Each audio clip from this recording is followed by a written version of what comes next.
This is Suehiro dual mini sharpening stone. So this is quite small. I'm gonna bring up. This is small size and this is standard size. So you can see the difference. So this is standard one, much bigger.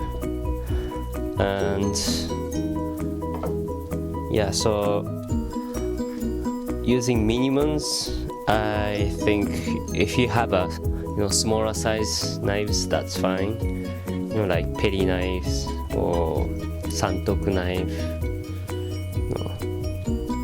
And this is dual stone, so blue side is 1000, it's more rough, and 3000 is smooth for finish up.